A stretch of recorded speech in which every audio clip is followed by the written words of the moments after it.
Hey, this is Chris Franco, and you are listening to Compound Money Quietly, the CMQ Investing Podcast.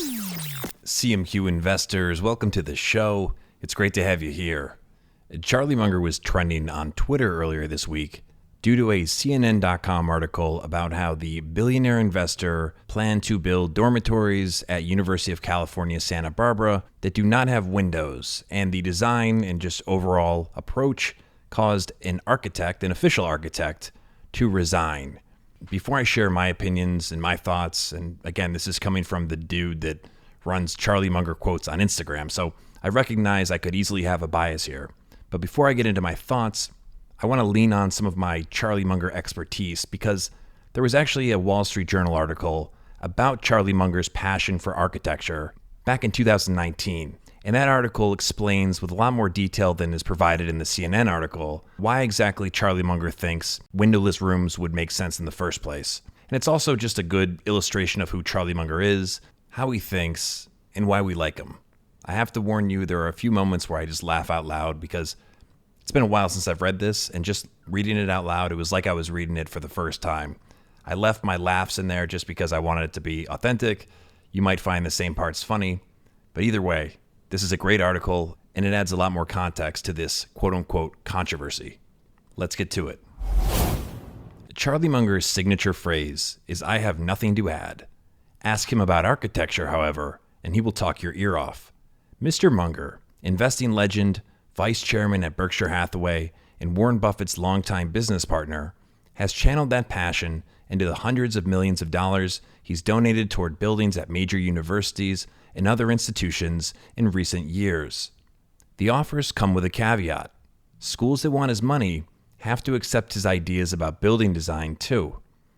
Some of the 95-year-old billionaire's ideas sound eccentric. Removable walls, windowless bedrooms, modeling dormitories after cruise ships. Mr. Munger calls conventional architecture massively stupid. "Architects don't love me," he says. "Either I change architects or he does it my way." Mr. Munger discussed his love of architecture, among many other subjects, with two Wall Street Journal reporters last week in his elegant one-story home in the Hancock Park area of Los Angeles. He designed the house himself in 1959. Mr. Munger held forth for nearly 6 hours, a contrast to his notoriously laconic style when he and Mr. Buffett answer questions at Berkshire's annual meeting. The conversation began in his study, where bookshelves line the walls. Binders of value-line stock reports are vastly outnumbered by volumes by and about the likes of Mark Twain, Samuel Johnson, and Benjamin Franklin, Mr. Munger's hero, whom he admires for his curiosity, ingenuity, and wit. How often has Mr. Munger read books on architecture? Never, he says. That hasn't... Sorry, I just love this.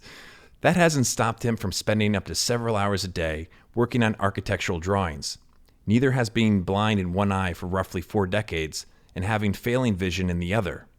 Current and former school officials recall him frequently sending them hand-drawn designs and calling with new ideas. He doesn't want to do it if he doesn't understand it, says Mr. Buffett, who has been Mr. Munger's business partner for more than 50 years. Of his partner's passion for design, Mr. Buffett says, "It's hilarious to me, because I can't tell you what the color of the carpet is in my bedroom." In the dining room, looking into a garden, Mr. Munger speaks almost nonstop over a dinner of steak with rice and asparagus, lemon cake, and assorted chocolates from See's Candies, a company Berkshire owns. Mr. Munger stands and walks with difficulty, but as soon as he is seated, he talks in long, elaborate sentences. He doesn't stop until a few minutes before midnight.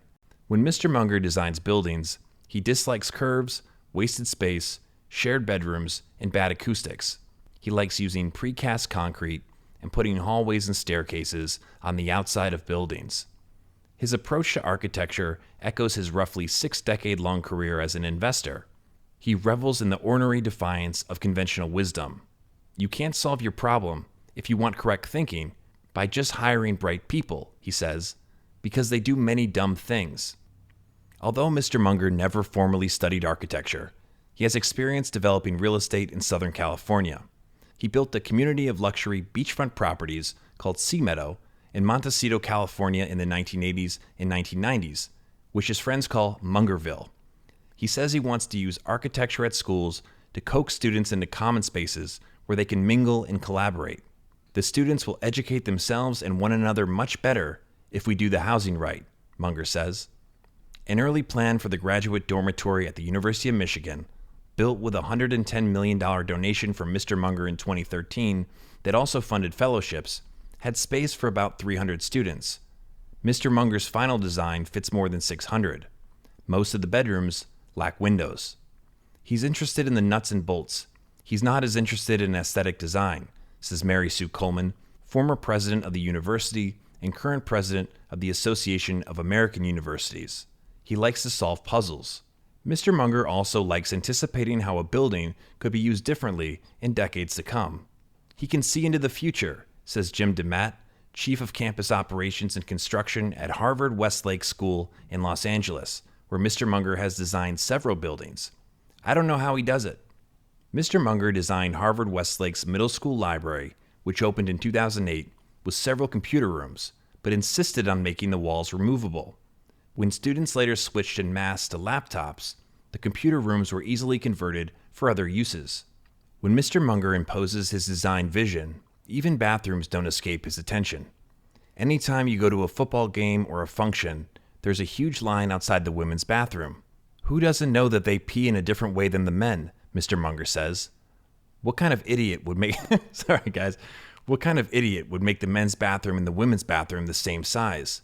The answer is a normal architect. At Harvard Westlake in the 1990s, a preliminary design for the high school science center he was funding called for the girls' and boys' bathroom to be the same size. He turned to the architect and said, "We're teaching biology in the same building?"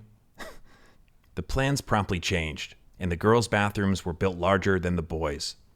Mr. Munger's demands and attention to detail don't always go over well. Not every representative of a nonprofit is expert in dealing with the eccentricities of Charlie, who's so deeply involved in every step of the process and often late into the process, says his friend Peter Kaufman, chief executive of Glenair Incorporated, an aerospace parts manufacturer in Glendale, California. Should also mention, CMQ investors, that Peter Kaufman is the author of Poor Charlie's Almanac. After committing an initial $200 million to improving undergraduate housing at the University of California, Santa Barbara, Mr. Munger has spent much of the past years designing a dorm for the school. Mr. Munger's proposal includes suites of 8 single bedrooms alongside large common spaces.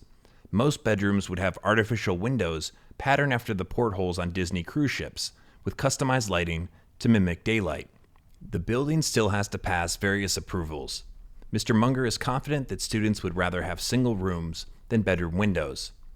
The minute I saw that, I realized that was the correct solution, and everything I thought before is massively stupid, he says.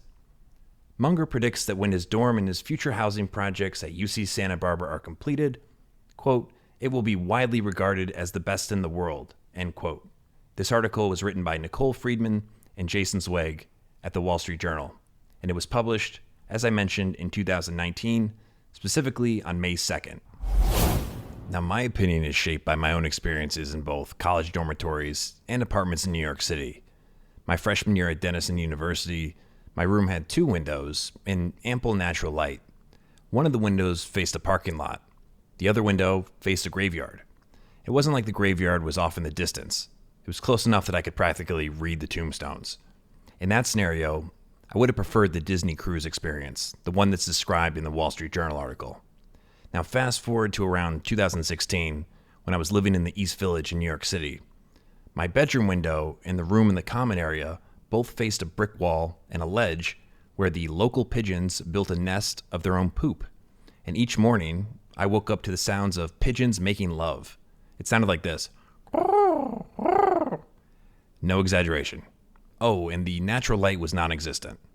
So the fact that the UCSB students are without windows in their personal bedrooms doesn't evoke a lot of sympathy for me.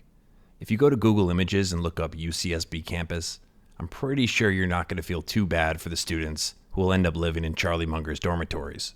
What are your thoughts? Do you think, based on the article that I just read to you, that this idea for windowless rooms inside of a newly Charlie Munger conceptualized dormitory is a bad idea? Do you think this will actually encourage students to do more interacting, Does the upside of having your own privacy in your own room outweigh the downside or perceived downside of not having any windows?